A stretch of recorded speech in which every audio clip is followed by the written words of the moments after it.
The Addiction Podcast, Point of No Return, sponsored by Narconon Ojai.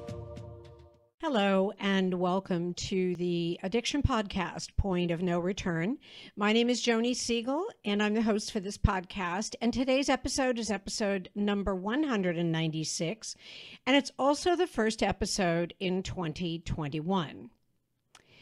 When a person is addicted to drugs and or alcohol, the myriad of choices of treatment can be overwhelming.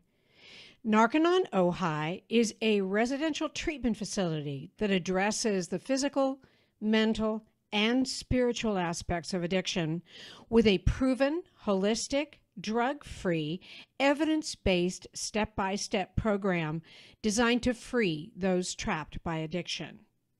For more information, call 866-231-5924. Today we have an interview with a lady named Tina Levene. Following a childhood trauma, Tina Levene became addicted to drugs.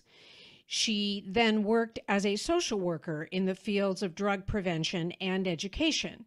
In fact, ever since graduating from college 10 years prior to working as a social worker, she dedicated her life to helping others overcome addiction and get back on their feet. She spent 7 years with the Department of Juvenile Justice, working with victims of human trafficking and runaway youth. It was during this time that Levene was inspired to do even more for our younger generation.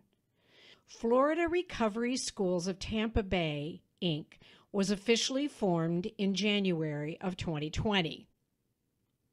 They now have a full board of directors, and they plan to start delivering classes in 2021. Let's hear more and talk to Tina Levene.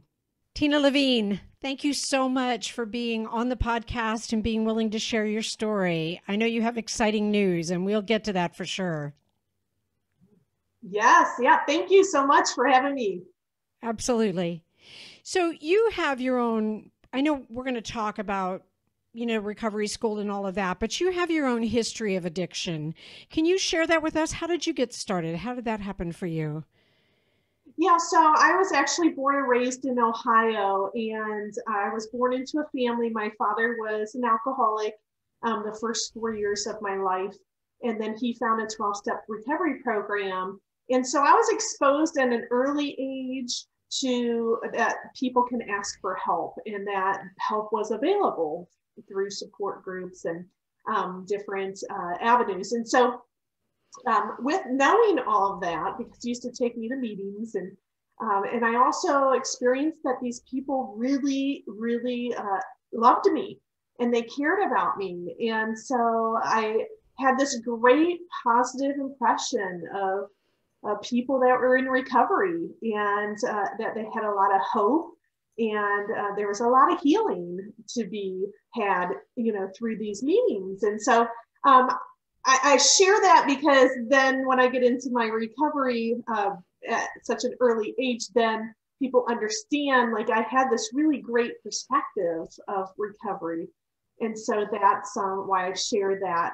Well, at 7 years old, my friend was kidnapped, raped, and murdered. And I share that because at that point in my life, I made God irrelevant, and I just totally dismissed any faith that I may have had at 7 years old. And oh my God, I can understand that. I mean, that's horrific. And yes. Yeah. As a 7-year-old, you can't go, oh, I guess there was some greater meaning to something that horrible. That's right. Yeah. And the whole situation was really bizarre because at that time in the 80s, we were taught about stranger danger, but it wasn't a stranger. It was a family friend. And so that made it even more creepy and traumatic. And then he admitted to the police that he had murdered her and took the police to her body. So, and back then they didn't have grief counseling. They didn't have people to say, it wasn't your fault. So I packed my bags and I was on a survivor guilt trip for years. I had survivor guilt, and I had struggled with just a lot of guilt and a lot of shame at such a young age. And then at 9 years old, I started picking up cigarette butts and I started smoking them. And then at 14, I started to drink. Well, then through my teenage years, I had endured a lot of abuse myself. I was raped numerous times. I had domestic violence issues. And so I had a lot of trauma and a lot of abuse that had happened at all before the age of 18. So the alcohol and then the drug use by the age of 19, it continued daily. And the reason being is because I was trying to numb myself. Heck yeah. What Yeah. drugs, Tina? What drug were you or drugs were you doing at that point? So at 9 years old, nicotine, at 14, alcohol, and then by 19, marijuana. Okay. But I share that, I truly believe all drugs are a gateway drug, and I'll share why I believe that. Because when you're under the influence and you're in a circle of people and they're passing a pipe and they're smoking it, you don't know what's in that pipe. And there's been numerous times where the pipe gets passed to me back in, my college days, and I didn't know what was in it, but I smoked it.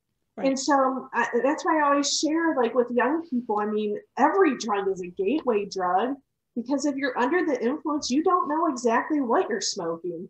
Yep. And so, so I was in college at the University of Akron in Ohio, and I had failed 9 courses because I didn't go. And if I did go, I was drunk or high. And so the university kicked me out.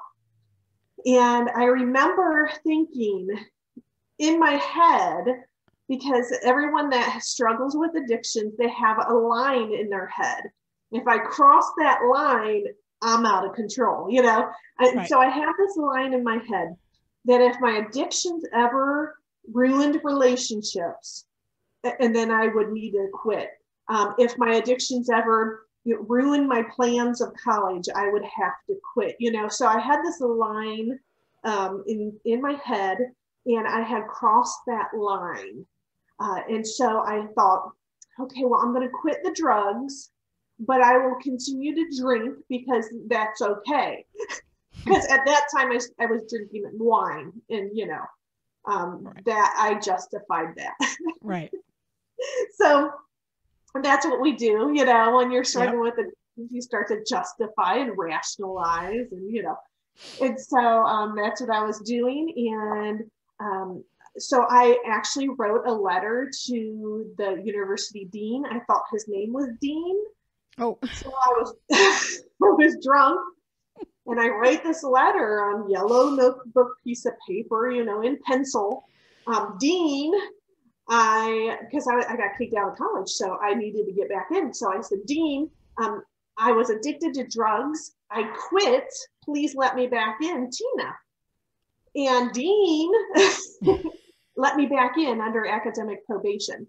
And I'm telling you, it saved my life. So my education was a priority. And, but I soon realized. There you go. Can you hear? Yeah, a little construction. That's okay. What was your major, Tina? What were you in college to study? So the first 4 years, I was majoring in interior design. Okay. And okay. So I had gone to a course. It was a child development course, and the professor, of course, was like, "Who are you?" This class was going on for 6 weeks, and you never attended. And so I said, I had some problems and I'm here now. She said, well, you're just in time. You get to do a classroom presentation. And I'm like, okay, what's the topic? And she's like, we're talking about child development, so you can pick a topic. And I was like, oh dear, because at this point I didn't have a voice, when I had gone through childhood abuse and trauma and rape and, domestic violence, I never had a voice. I didn't share that with anyone. And so in this class, I was told to use my voice. And so I was a little confused and a little reluctant at first. So anyways, other students got up to do their presentations, and they had presentations like how children learn how to say the ABCs, and everybody starts clapping. And another woman says, how children learn how to tie their shoes, and everybody starts clapping. Well, I get up there and I say, how children deal with the murder of their best friend. And everyone's like, "Eee." And by the time I got done speaking, the professor and the whole class, they were all crying, and I was crying. So for me, that was a situation that I realized it wasn't normal. It wasn't normal for every 7-year-old to go through that type of traumatic experience. Wow. And then I realized I had that survivor guilt. And the professor kept me after class, and she said, honey, what's your major? And I said, interior design. She said, you need to work with children. Yeah, and seriously. I said, I don't like children. She said, you need to start. But I tell you, this was one person in the darkest part of my life that took time with me. She believed in me, and she gave me hope. So I ran from her classroom. To the academic advisor's office, and I changed my major to family development. I think she was right, though, because if you figure that the average child doesn't go through what you went through, if you with that background can, help other kids, I think that's huge. I think that's huge that was her recommendation. Yeah, it was really special. And so we know that there is construction happening at your end, and we will carry on because your story, I think, the other thing I think I'm saying that her pointing out that you could help children because of what you went through. It's one of those things I like to tell our listeners. If you are an addict, or if you have a child that's an addict and they had a fairly normal upbringing, it could have been a whole lot worse. I mean, I like to say, look at what Tina lived through and where she's at today, and we'll get to that point. So, perspectives. Did you ever do harder drugs than marijuana, other than what you're not sure about was in the pipe? Did you ever do cocaine or meth or anything? No, I actually, I did opium, and I did a few other drugs that I'm not quite sure what they were, but I just know the effects were not typical, of marijuana or opium. And I'm a super hyperactive person, and I had friends in college that were like, don't ever do cocaine or meth because you'll have a heart attack. So they would keep me from crack and cocaine and meth because they were like, you are hyper already and your heart constantly goes like this, you'll actually have a heart attack. So good advice from your friends, I mean, seriously. It was good advice.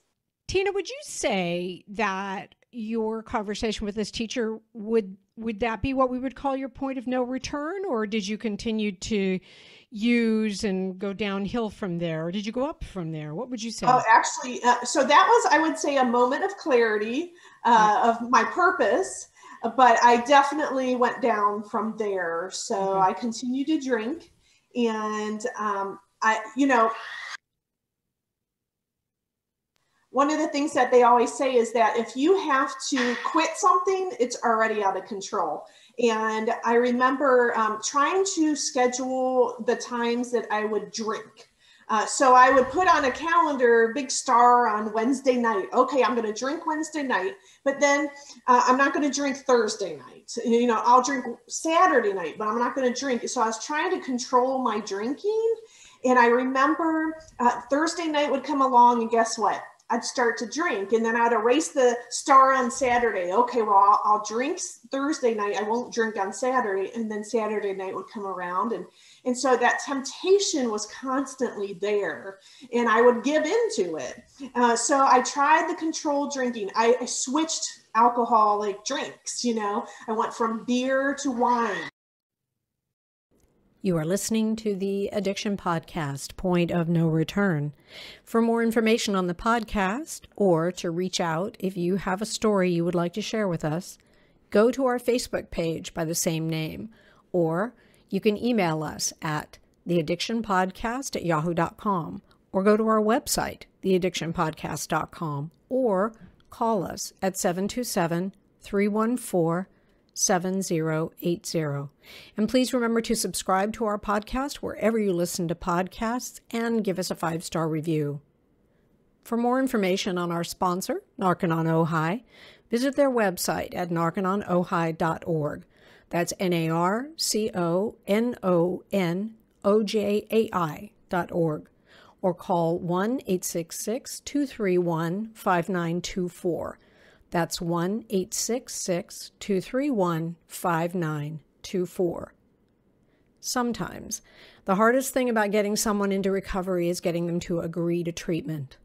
Bobby Newman, a certified drug counselor with 30 years experience and an over 85% success rate as an interventionist, has created a series of 12 videos that you can use right now to learn every step to get your loved one to agree to treatment. Call 1-833-918-0008 today and say the word podcast to get a 10% discount. Or go to newmaninterventions.com and type in the word podcast for a 10% discount. The service comes with a free 1-hour consultation with Bobby. I thought, well, if it's wine, I can't get addicted to it. Well, that's the biggest misconception there is. Yeah. I just drank more of it. And I do remember there were signs that, I drank a lot more alcohol than other females. I also I hung out with a lot of men, a lot of males, because I drank like them.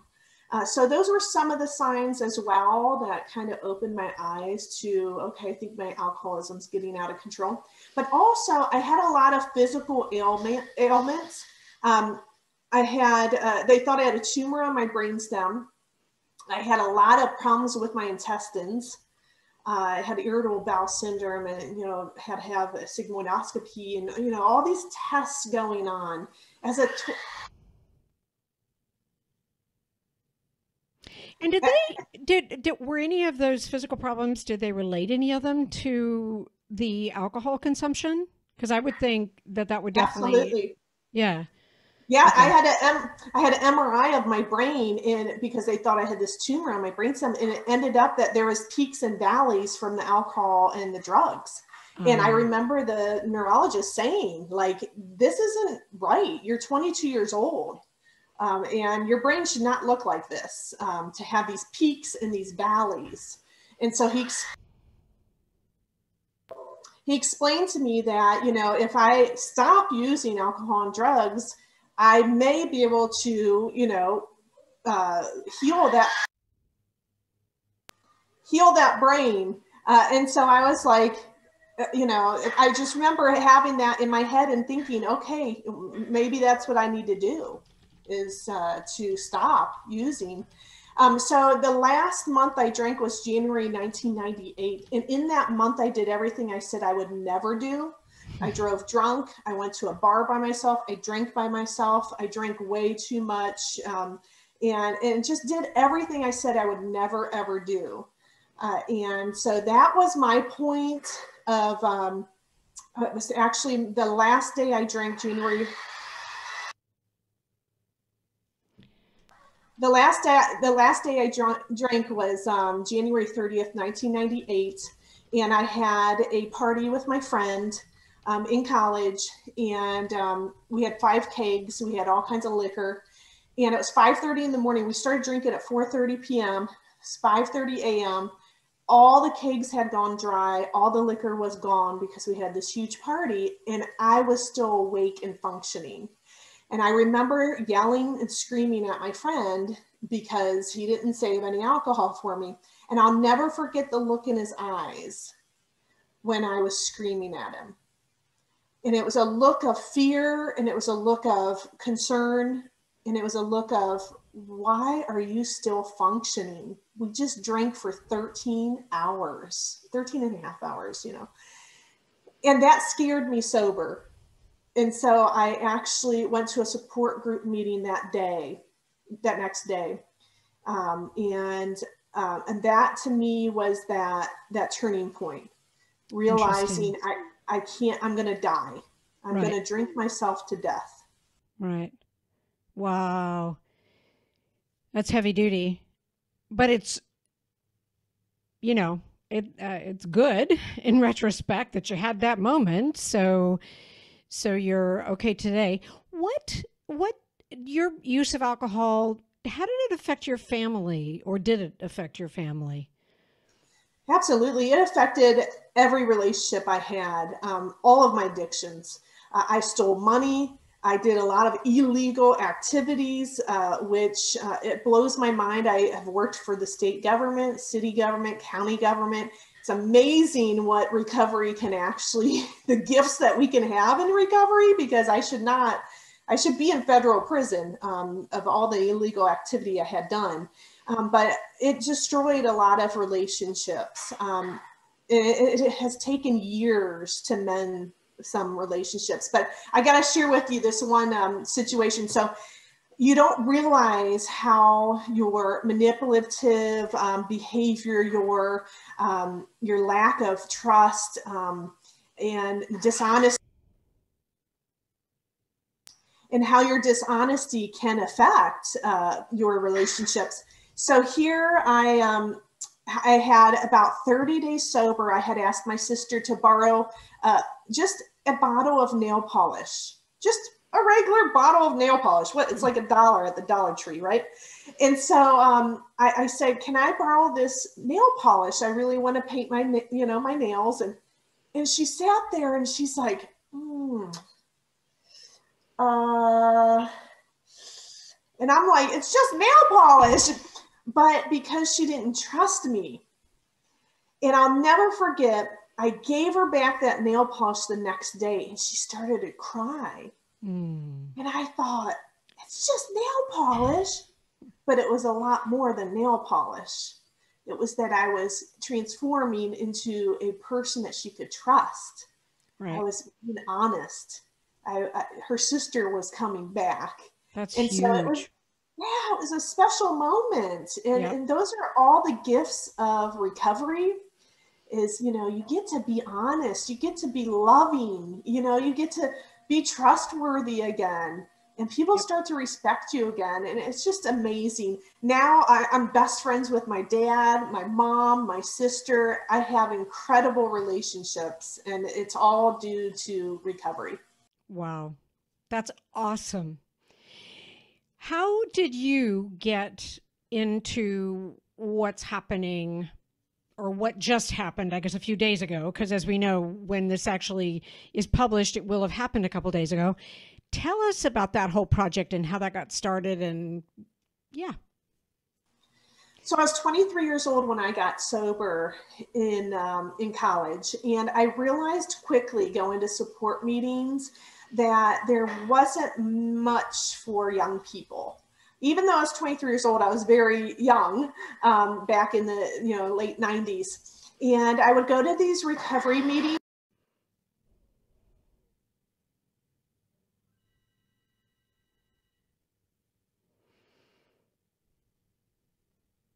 My gosh, I don't know what they're sawing, but it's taking forever.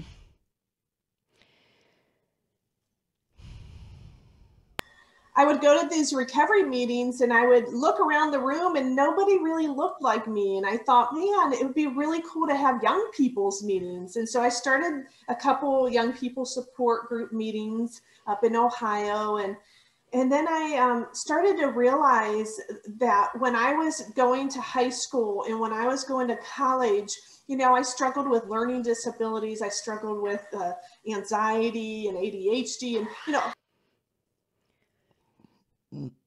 excuse me. I struggled with all these, labels, and there wasn't the help that I needed. I needed help for learning disabilities. I needed help for anxiety and the trauma I had gone through. And so about 5 years ago, I started to research, help for young people that are addicted. And I came across recovery high schools. And 3 years ago, I got a mentor. He started the first recovery high school here in Florida. His name's Dan. And so he's been walking me through that process. of starting a recovery high school. And so we started the first recovery high school in Tampa Bay. It's called Victory High School. And it's in Newport Richey in Pasco County. And we're just super excited to offer tuition-free education, mental health services, and recovery support for ages 14 to 19 years old. And so you take kids who, they've had addiction problems and they're already like in recovery, but now they need to finish their education. Is that kind of the idea? And you also offer an environment that understands what they've gone through. Yeah, so the only requirement for our students is a willingness to seek recovery. Right. And that could be that they have 1 day sober. That could be that they have 30 days. Right.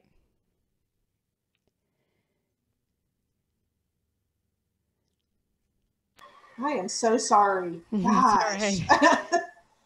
Oh, it wasn't this bad earlier. I don't know what they're doing, but so it's just, the students that are seeking recovery, that need the help, that are serious about, this is life or death. We have too many young people that are overdosing and dying, especially in Pasco County. Since January, there's 16 young people from January to July. And when I say young people, I'm talking ages 10 to 17. 16 had overdosed on opioids. 2 of them died. So we lost 2. So it's just heartbreaking, and it's life or death. And we realize that our goal at Victory High School is to save lives. First and foremost, we want to save lives. And if they don't come to our school, they're more than likely not going to be able to live on the streets or at other schools. Most of the time, they're not going to their traditional school. So right. We want to give them that opportunity to live. Right. Is any sort of drug education part of your curriculum at the high school? Just curious. They actually teach us. Oh, yeah, I guess that makes sense. Yeah. They've been there, done that. And they keep us apprised. They keep us up abreast about everything, Yeah, makes total sense. There's not so much prevention needed because you're already trying to close the barn door after the cows have at least wandered out into the yard. Maybe not left completely, but at least wandered out into the yard.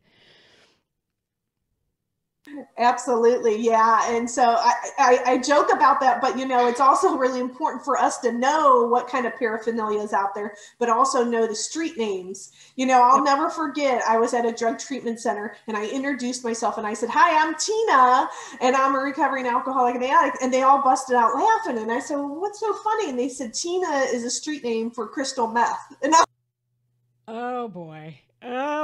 Who knew? Who knew? Yeah. My mom did.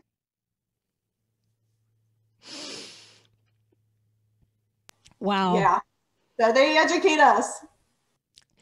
Wow. Okay. So this podcast goes up on January 7th, and you will have opened a few days ago, had your grand opening. How many students are you prepared to take at this new school? So the maximum amount of students we'll serve is actually only 50 because we want to keep it, a ratio of more staff and so between staff and students, we want to keep that ratio pretty low because sense. we want to give a lot of individualized attention to our young people. Right. And if someone wants to find out about your school, how they could get their child into your school, or maybe they know somebody, how can they do that? How can they find you? They can go to our website, www.floridarecoveryschools.tampabay.com. And do you spell out the whole thing? Florida Recovery Schools of Tampa Bay. Okay, so Florida Recovery Schools of Tampabay.com. And I'm assuming there's phone numbers and contact us and all of that on there. Yeah, so our phone number is 813-444-7766. Okay, 813-444-7766. Did I do that right? Okay. Correct. Perfect. Tina, thank you so much for taking the time to talk to us today. I know it's been a little bit of a tricky thing with construction happening, across the way, but I think that you have an important story. I mean, like I say, kids from all walks of life end up being addicts, but they don't necessarily have the childhood trauma that you had. And I think that your story will resonate with people. And how can I put this without sounding crass? But I just mean, if she can recover after what she went through, hey, you can recover because your childhood wasn't that bad, if that makes sense. So I appreciate you taking the time. Thank you so much. And January 31st, I'll be celebrating 23 years sober. Awesome. And very, very, very well done for that. Thank you so much. I appreciate the opportunity. Absolutely. Thank you so much for listening and watching our podcast episode today. I think that what Tina is doing with the Recovery High School is huge. We've talked before to addicts who say that a lot of life skills are lost when someone at a very young age becomes addicted. So one thing that we didn't mention on the podcast is that the students who go to the Recovery High School, and this particular one is in Tampa, but I believe there are ones throughout the country. So if you can't locate one, you can reach back to us, and if we have information, we'll definitely share it with you. But the students who go there do get a GED. And so often when a young person becomes addicted, they don't complete high school. And as we all know, completing high school is somewhat of a milestone that, depending on what you want to go forth and do in life, you need that. So they do that at Recovery High School. And they just had their grand opening a few days ago in Tampa, and they are dedicated to helping young people. So once again, if you or a loved one needs help, please reach out today. If you don't know where else to reach out, you can always reach back to us. We're not recovery experts, but we definitely can point you in the right direction. But the point is, don't wait. It's a new year. Make this the year that you or your loved one becomes clean and sober. It's important to us. It's what we want for you and for your loved ones. We'll talk to you again next week. You have been listening to the Addiction Podcast, Point of No Return, sponsored by Narconon Ojai. For more information on Narconon Ojai, call 866-231-5924 or visit www.narcononojai.org. Narconon is a non-12-step rehabilitation program based on the works of L. Ron Hubbard.